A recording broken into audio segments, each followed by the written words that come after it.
29 नवंबर सखर शहर में थियो वाक्यो ही निर्वार साईं काले दो अदा क्यों व्यो शहीद आके दो दुश्मन क्यों ही वार आके दो दुश्मन क्यों ही वार 29 नवंबर सखर शहर में थियो वाक्यो ही निर्वार डॉक्टर खालिद अदा क्यों व्यो शहीद आके दो दुश्मन क्यों ही वार आके दो दुश्मन क्यों ही वार सवा शहीद धरा सुबह जो साजुर मंझि नमाज मस्जिद अंदर सवा छह धरा सुबह जो साजुर मंझि नमाज मस्जिद अंदर थी व्यो खुदा दे राही सोणो थी व्यो खुदा दे राही सोणो पंहिंजी जान करे तन सारो डॉक्टर खालिद अदा क्यों व्यो शहीद आके दो दुश्मन क्यों ही वार आके दो दुश्मन क्यों ही वार 29 नवंबर सखर शहर में थियो वाक्यो ही निर्वार साईं खालिद अदा क्यों व्यो शहीद आके दो दुश्मन क्यों ही वार आके दो दुश्मन क्यों ही वार सुबह जी सुन्नत पढ़ंदे साईं ॼण त खुदा सां हुयो हम कलामी सुबह जी सुन्नत पढ़ंदे साईं ॼण त खुदा सां हुयो हम कलामी मोक्यो ॾिसंदे दुश्मन अची क्यो मोक्यो ॾिसंदे दुश्मन अची क्यो गोलियनि जो वसकार डॉक्टर खालिद अदा क्यों व्यो शहीद आके दो दुश्मन क्यों ही वार आके दो जालिम क्यों ही वार 29 नवंबर सखर शहर में थियो वाक्यो ही निर्वार साईं खालिद अदा क्यों व्यो शहीद आके दो दुश्मन क्यों ही वार आके दो दुश्मन क्यों ही वार सुबह जी सुन्नत खां पो जमाअत साईं के करणी हुई फर्ज इमामत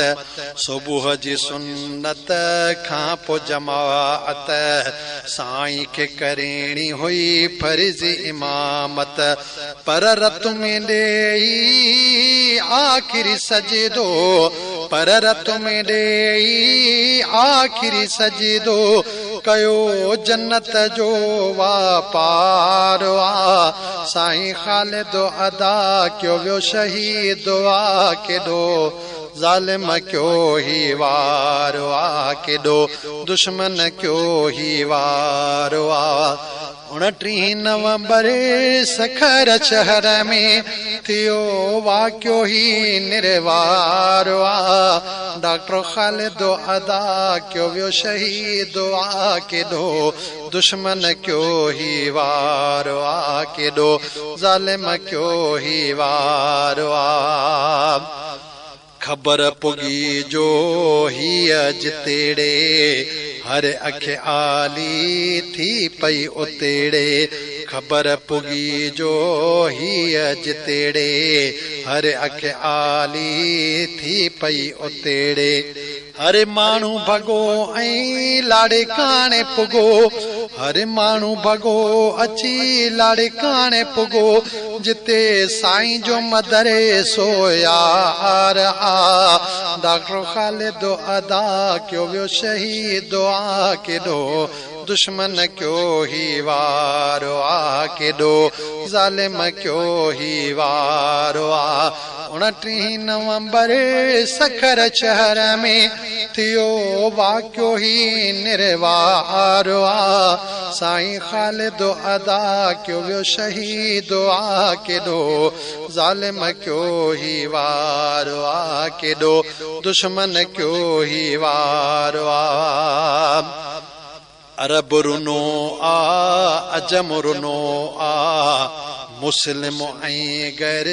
मुस्लिम रुनो आ अरब रुनो आ अजम रुनो आ मुस्लिम ऐं गैर मुस्लिम रुनो आ पंहिंजा रुना ऐं धारिया रुना आहिनि पंहिंजा रुना ऐं धारिया रुना आहिनि सजी सिंधु सोगवारो आ साईं ख़ालिद अदा क्यों वियो शहीद आ केॾो दुश्मन क्यों ही वारो आ केॾो ज़ालिम क्यों ही वारो आ 29 नवंबर सखर शहर में थियो वाक़ियो ही निर्वारो आ साईं ख़ालिद अदा क्यों वियो शहीद आ केॾो दुश्मन क्यों ही वारो आ केॾो ज़ालिम क्यों ही वारो आ सुल्तानी एॾो वॾो जनाज़ो सिंधु जी तारीख़ में न थियो ॿियो सुल्तानी एॾो वॾो जनाज़ो सिंधु जी तारीख़ में न थियो ॿियो वींदे वींदे जानी ॾसे वियो वींदे वींदे जानी ॾसे वियो लखें ख़ालिद पोयां त्यारो आ साईं ख़ालिद अदा क्यों वियो शहीद आ केॾो ज़ालिम क्यों ही वारो आ केॾो दुश्मन क्यों ही वारो आ 29 नवंबर सखर शहर में थियो वाक़ियो ही निर्वारो आ डॉक्टर ख़ालिद अदा क्यों वियो शहीद आ केॾो दुश्मन क्यों ही वारो आ केॾो ज़ालिम क्यों ही वारो आ